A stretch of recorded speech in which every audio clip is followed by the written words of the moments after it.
سورہ یونس chapter 10 of the قرآن، اس کے بارے میں سمجھتے ہیں۔ سورہ یونس، اس کا ٹائٹل ہے یونس علیہ السلام کے اوپر جو ہے اس سورہ کا نام رکھا گیا تھا۔ کیا ریلیشن ہے وہ سمجھتے ہیں، تو اس چیز کے لیے میں سمجھنا ہوگا سورہ یونس ورس 98 کو سمجھنا ہوگا۔ میں آپ کو پڑھ کر سنا دیتا ہوں۔ اس میں اللہ تعالیٰ نے فرمایا، تو کوئی بستی ایسی کیوں نہ ہوئی کہ ایمان لاتی تو اس کا ایمان اسے نفع دیتا۔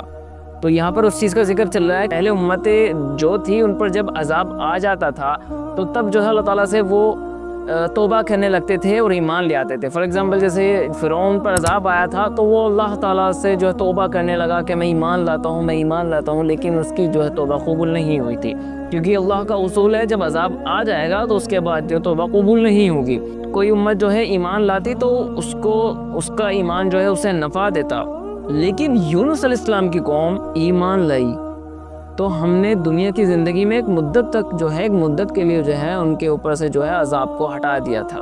تو یونس علیہ السلام کی قوم ایک ایسی قوم تھی جس پر عذاب آیا تھا اور انہوں نے توبہ کی اور اس عذاب کو اللہ تعالیٰ نے ہٹا دیا۔ تو ایسا کیا ہوا تھا؟ روایت میں ملتا ہے جب حضرت یونس علیہ السلام جو ہے اپنی امت کے پاس جو ہے دعوت لے کر کے گئے تھے اپنی قوم کے پاس، تو ان کی قوم نے جو ہے انہیں جو ہے ڈینائی کر دیا تھا، انکار کر دیا تھا۔ تو جو ہے حضرت یونس علیہ السلام نے کہا کہ تم پر جو ہے عذاب آ جائے گا، اور یہ کہہ کر جو ہے وہ وہاں سے ان کو چھوڑ کر چلے گئے تھے۔ اور اللہ تعالیٰ کا اصول یہ ہے کہ جب تک اللہ کی پرمیشن نہ ہو رسول کو کہ آپ جو ہے وہاں سے چلے جاؤ، تب تک رسول کو جو ہے وہاں سے جانا نہیں ہوتا ہے۔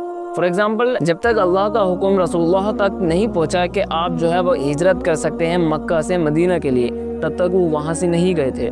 تو یہ غلطی کی تھی حضرت یونس علیہ السلام جو ہے اپنی قوم کو چھوڑ کر کے چلے گئے تھے۔ رولز جو ہے نبی سے بھی بریک ہوا ہے یہاں پر، تو اس وجہ سے جو ہے اللہ تعالیٰ چونکہ ناانصافی نہیں کرتے ہیں، تو اللہ تعالیٰ نے جو یونس علیہ السلام کی قوم کے اوپر سے کچھ مدت تک جو ہے اس وقت سے جو ہے عذاب کو ہٹا دیا تھا۔ اس کا عذاب جو ہے پھر یونس علیہ السلام کے اوپر سر چڑھ گیا تھا۔ کیسے کہ انہیں جو آگے جا کر کے جو ہے وہ سمندر سے گزر رہے تھے، تو وہ کہانی ہے نا ان کی کہ یونس علیہ السلام کو مچھلی نے نگل لیا، تو پھر جو ان کا واقعہ چلتا ہے وہاں سے، تو اسی کے بعد جو ہے واقعہ ہوا تھا۔ اور اس سورہ کے اندر جو ہے ہم بہت ساری چیزیں پڑھتے ہیں، جیسے اللہ کی توحید کے بارے میں پڑھتے ہیں، نبوت، رسول اللہ کی نبوت، ان سے ریلیٹڈ جو بھی ان کے کام ہیں ان کے بارے میں سمجھتے ہیں۔ عذاب، ریوارڈ، پنشمنٹ جو ہے زیادہ تر سبھی اس میں پڑھتے ہیں۔ اس میں کچھ جو ہے اس سورہ کے اندر کچھ نبیوں کا ذکر آیا ہے، جیسے نوح علیہ السلام، موسیٰ علیہ السلام، یونس علیہ السلام۔ آخرت کے ریئلٹی ہیئر آفٹر، دنیا اور آخرت کے بارے میں ساری چیزیں اللہ تعالیٰ نے، اور جو ہے اللہ تعالیٰ زیادہ تر ہدایت ہی زیادہ تر اللہ تعالیٰ جو ہے سب کو بانٹ رہے ہوتے ہیں قرآن کے اندر سے۔ میں آپ کو اوور ویو دے رہا ہوں، آپ نے جا کے پڑھنا ہے، سمجھنا ہے۔ میں نے آپ کو ایک ڈائریکشن بتائی ہے صرف،